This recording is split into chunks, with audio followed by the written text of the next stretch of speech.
પતંગ રસિકો માટે સારા સમાચાર છે। ઉત્તરાયણના દિવસે પવન સારું રહેશે। હવામાન નિષ્ણાત અંબરલાલ પટેલની પણ તેને લઈને આગાહી સામે આવી છે। ઉત્તરાયણના દિવસે સવાર સાંજ પવન સારું રહેશે। 6 થી લઈને 15 કિલોમીટરની ઝડપે પવન ફૂંકાઈ શકે તેવી શક્યતા છે। જામનગર રાજકોટમાં પવનની ગતિ સારી જોવા મળશે। બપોરના સમયે પવનની ગતિ 10 કિલોમીટર પ્રતિ કલાકની જોવા મળશે। સવાર કરતા સાંજે પવનની ગતિમાં વધારો જોવા મળશે। સાંજના સમયે 12 કિલોમીટર પ્રતિ કલાક પવન ફૂંકાઈ શકે છે। ઉત્તર ગુજરાતના ભાગોમાં પવનની ગતિ મધ્યમ રહેશે। આ વખતે પવનની ગતિ રહેવાની શક્યતા રહેશે। લગભગ અમદાવાદના ભાગોમાં અને કેટલાક ઉત્તર ગુજરાતના ભાગોમાં સામાન્ય રીતે સવારના ભાગમાં 6 થી 12 કિલોમીટર પવનની ગતિ રહેવાની શક્યતા રહેશે। ક્યારેક કોઈ ભાગમાં 15 કિલોમીટર થવાની શક્યતા રહે। કચ્છના ભાગોમાં 6 કિલોમીટર અને 10 કિલોમીટર કે વધુ રહી શકે। રાજકોટના ભાગોમાં પણ 6 થી 12 કિલોમીટર કે 15 કિલોમીટર રહી શકે। જામનગરના ભાગોમાં અને પશ્ચિમ સૌરાષ્ટ્રના ભાગોમાં પવનની ગતિ વધુ રહી શકે। જૂનાગઢના ભાગોમાં પણ લગભગ 6 થી 15 કિલોમીટરની આસપાસની રહી શકવાની શક્યતા રહેશે અને સુરતના ભાગોમાં 6 થી 10 કિલોમીટર કે ત્યાંની આસપાસ રહેવાની શક્યતા રહેશે। બપોરની પવનની ગતિ રહેશે। બપોરની પવનની ગતિ લગભગ 10 કિલોમીટરની આસપાસ ગુજરાતના ઘણા ભાગોમાં રહેવાની શક્યતા રહેશે। વડોદરાના ભાગોમાં પણ 8 થી 9 કિલોમીટર આસપાસની રહેવાની શક્યતા રહેશે। સુરતના ભાગોમાં પણ લગભગ 8-9 કિલોમીટરની બપોરની ગતિ રહેવાની શક્યતા રહેશે અને સાંજે પવનની ગતિ થોડોક વધારો થશે। સાંજે અમદાવાદ વગેરે ભાગોમાં પવનની ગતિ લગભગ 12 કિલોમીટર કે તેથી ઉપર રહેવાની શક્યતા રહેશે। પવનની ગતિ વધઘટ રહેશે અને પવન લગભગ બપોર પછી એની ગતિ પવનની ગતિ ફરી જવાની શક્યતા રહેશે। 15મી જાન્યુઆરી 2025માં પણ પવનની ગતિ થોડી ફરી જવાની શક્યતા રહેશે। તો આ વખતે ઉત્તરાયણ એ સારી રહેશે। એકંદરે પવનની ગતિ સારી રહેશે। હવામાન નિષ્ણાત પરેશ ગોસ્વામી અને અંબાલાલ પટેલ બંનેએ એક જ આગાહી કરી છે કે એકંદરે પવન સારું રહેશે। લગભગ 6 થી લઈને 12 કિલોમીટર પ્રતિ કલાકની ઝડપે પવન ફૂંકાઈ શકે છે। આગળ વધીએ અન્ય સમાચારો તરફ। ઉત્તર ભારતમાં હિમવર્ષા થઈ રહી છે। ઉત્તરાખંડના પહાડી વિસ્તારમાં લગાતાર બરફવર્ષાથી અનેક રસ્તાઓ બંધ કરી દેવામાં આવ્યા છે તો કેટલાક વિસ્તારમાં રસ્તા પર બરફના થર જામી ગયા છે। અવલી, બદ્રીનાથ ધામ, હેમકુંડ સહિતના વિસ્તારોમાં તો 1-1 ફૂટ જેટલા બરફના થર જામી ગયા છે। પહાડો પર જાણે સફેદ ચાદર છવાઈ છે। महत्वपूर्ण समाचार આવી રહ્યા છે। હવામાન વિભાગ તરફથી પत्रकार परिषद संबोधવામાં આવી રહી है। विंड कम है ना, अभी कोई सिस्टम तो नहीं है। इसमें विंड स्पीड बोलना भी टफ होता है। हमको क्या है कि उत्तरायण के लिए भी हाँ नहीं, 15 से 20 नॉट। हवा कैसी रहेगी यानी? 15 से 20 नॉट। ओके, आज जैसी है वैसी। ये 15 से 20 किलोमीटर पर आवर, नॉट नहीं आवर। यानी पतंग अच्छे उड़ सकते हैं, इतनी रहेगी ना। यानी पतंग अच्छे उड़ सकते हैं। હવામાન વિભાગ તરફથી પણ જે રીતે પત્રકાર પરિષદ કરવામાં આવી રહી છે તેઓએ પણ કહ્યું છે કે આ વખતે ઉત્તરાયણમાં પવન સારું રહેશે। 5 થી લઈને 15 કિલોમીટર પ્રતિ કલાકની ઝડપે પવન ફૂંકાઈ શકે છે તેવી પણ શક્યતાઓ જોવા મળી રહી છે। એટલે પતંગ રસિકો માટે સારા સમાચાર છે। ઓવરઓલ આખા ગુજરાતમાં પવનની ગતિ સારી રહેશે।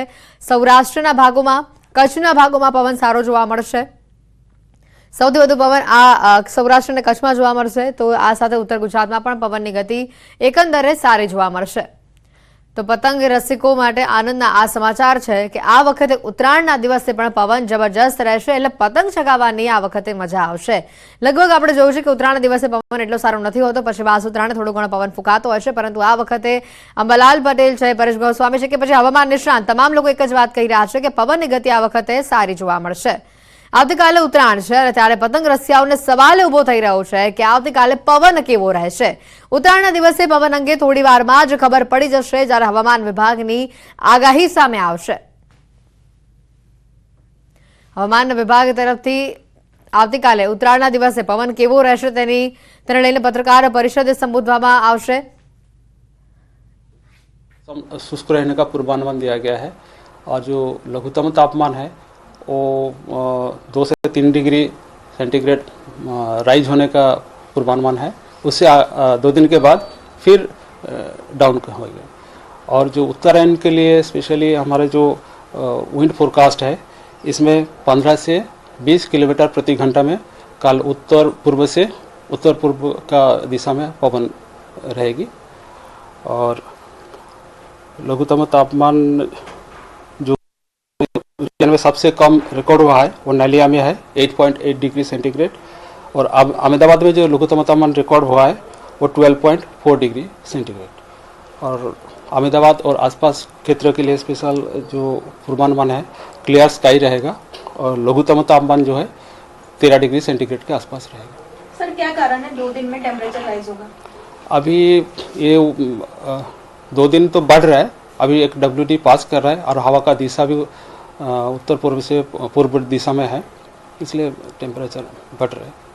सर सुबह से ठंड भी लग रही है, क्या कारण है? हाँ, टेम्परेचर तो अभी राइज हुआ है, लेकिन जो विंड फैक्टर है, विंड चिल फैक्टर, इसके लिए हमको थोड़ा ठंडा महसूस हो रहा है, ज़्यादा महसूस हो रहा है।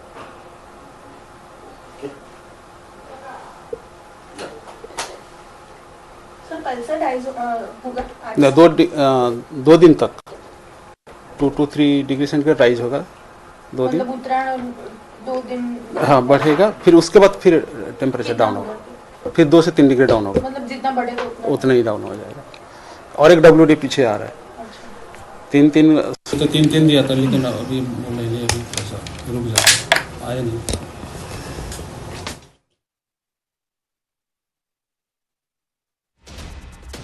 ના દિવસે પવન સારું રહેશે, ઉત્તર પૂર્વના પવનો ફૂંકાઈ રહ્યા છે, તો તેની સાથે જ આવનારા 2 દિવસ એટલે કે 14મી અને 15મી તારીખ આ 2 દિવસ તાપમાનમાં 2 થી 3 ડિગ્રીનો વધારો જોવા મળશે વેસ્ટર્ન ડિસ્ટર્બન્સની અસરના પગલે, પરંતુ 2 દિવસ બાદ એટલે 16મી તારીખ પછી તાપમાનમાં ફરી એકવાર એટલો જ ઘટાડો પણ જોવા મળશે। એટલે મહત્વની વાત છે અત્યારે ઉત્તરાયણના દિવસની પવનની, કારણ કે સૌ કોઈ અત્યારે એક જ સવાલ લઈને ઊભા છે કે ઉત્તરાયણ પવન કેવો રહેશે, તો એકંદરે પવન સારું રહેશે। પોષ સુધી પૂર્ણિમાનું વિશેષ મહત્વ છે અને ત્યારે રાજ્યના મંદિરોમાં દર્શન માટે ભક્તોનું ઘોડાપૂર ઉમટી રહ્યું છે। પોષી પૂર્ણિમા નિમિત્તે હજારો ભક્તો શામળિયાના દર્શન ખાતે ઉમટ્યા। યાત્રાધામ શામળાજીમાં વહેલી સવારથી જ દર્શન માટે ભક્તોની લાંબી કતારો જોવા મળી। પૂર્ણિમા નિમિત્તે શામળિયાને વિશેષ શણગાર પણ કરવામાં આવ્યો છે, નિજ મંદિરને પણ ફૂલોથી સજાવવામાં આવ્યું છે। તો આ તરફ બોલ માડી અંબેના નાદથી અંબાજીમાં ચાચર ચોક ગુંજી ઉઠ્યો। પોષ સુદ પૂર્ણિમા પર માં અંબાના પ્રાગટ્ય ઉત્સવ દિવસ મનાવવા માટે લોકો મોટી સંખ્યામાં ઉમટ્યા। વહેલી સવારે મંગળા આરતીમાં મોટી સંખ્યામાં ભક્તો જોડાયા હતા અને માં અંબાના દર્શન કરી ધન્યતા અનુભવી હતી। અંબાજી મંદિરમાં પાટ ઉત્સવ પર દિવસ દરમિયાન મહાશક્તિ યજ્ઞ, શાકભાજીનો અન્નકૂટ, શોભાયાત્રા જેવા અનેક કાર્યક્રમો યોજાશે। તો સાથે જ નડિયાદના પ્રસિદ્ધ સંતરામ મંદિરમાં પણ બોર ઉછાળીને પોષી પૂનમની ઉજવણી કરવામાં આવી। સંતરામ મંદિરમાં પોષી પૂનમને બોર પૂનમ તરીકે પણ ઓળખવામાં આવે છે। મંદિરમાં બોર ઉછાળવાની બાધા રાખવાથી બાળક બોલતું થઈ જતું હોવાની અહીંયા માન્યતા છે, ત્યારે મોટી સંખ્યામાં ભક્તોએ મંદિર પરિસરમાં બોર ઉછાળી બાધા પૂર્ણ કરી છે।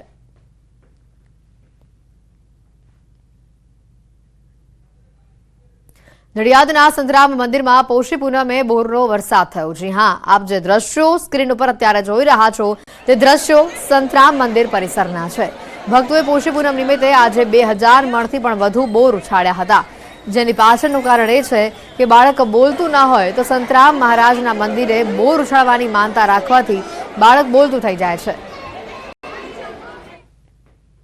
એ મારી 3 વર્ષથી બાધા હતી, જે એમને બોલવામાં થોડુંક પ્રોબ્લેમ હતો, તો એમના માટે મેં બોરની અને જીભની બાધા રાખેલી કે જ્યારે બી આ પોષી પૂનમ આવશે ત્યારે હું બોર ઉછાળીને મારી બાધા પૂરી કરીશ, અને સારું એવું મને આના ઉપર વિશ્વાસ છે અહીંયા મહારાજનો, અને બોલ તો એકદમ સરસ થઈ ગયો છે।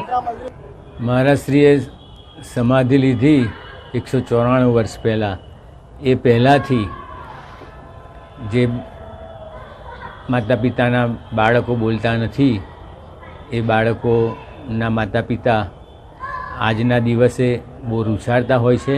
સિઝનનું આ ફળ છે અને એટલા માટે બોર અને બાળક બોલતા થઈ જાય છે। અનેક મોટા સમાચાર આવી રહ્યા છે। અમદાવાદમાં વધુ એક સ્ટંટબાજનો વિડીયો વાયરલ થયો છે। સ્ટંટબાજે રોડ ઉપર જોખમી રીતે 2 વ્હીલર હંકાર્યું।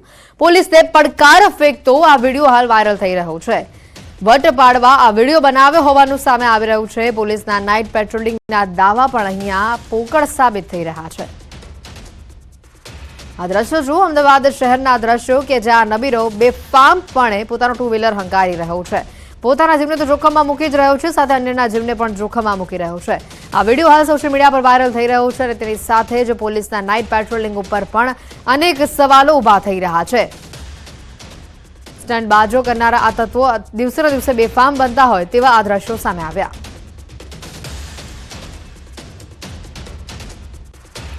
આવા જ એક દ્રશ્યો અન્ય સામે આવી રહ્યા છે અમદાવાદના ચાંદખેડા વિસ્તારમાંથી કે જ્યાં જાહેર રોડ ઉપર સ્ટન્ટનો વધુ એક વિડીયો વાયરલ થઈ રહ્યો છે. ચાલુ સ્કૂટર ઉપર સ્ટન્ટ કરનાર 3 યુવકોનો વિડીયો વાયરલ થયો છે. સ્કૂટર પર 3 સવારી સાથે એક સગીર લટકતો જોવા મળ્યો. રીલ બનાવવાના ચક્કરમાં જીવને જોખમમાં નાખતા આ યુવકનો વિડીયો હાલ વાયરલ થઈ રહ્યો છે.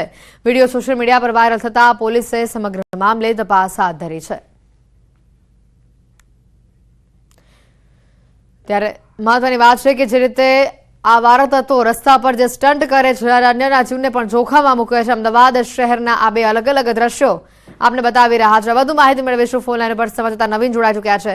નવીન, આ સ્ટન્ટ બાજો દિવસે ને દિવસે બેફામ બની રહ્યા છે અને પોલીસે પણ પડકાર ફેંકી રહ્યા છે. આ સાથે જ જે રીતના સ્ટન્ટના આ વિડીયો સામે આવ્યા છે તેને લઈને એક સવાલ ઉભો થઈ રહ્યો છે પોલીસની નાઇટ પેટ્રોલિંગ ઉપર. સૌથી મોટી વાત અહીંયા એ છે કે આ જે લોકો છે તે પોતાનો જીવના જોખમમાં તો મૂકી રહ્યા છે, પરંતુ સાથોસાથ જે રાહદારીઓ છે, જે બીજા વાહન ચાલકો છે, તે લોકોને પણ મોતના મુખમાં નાખી રહ્યા પ્રકારના દ્રશ્યો છે.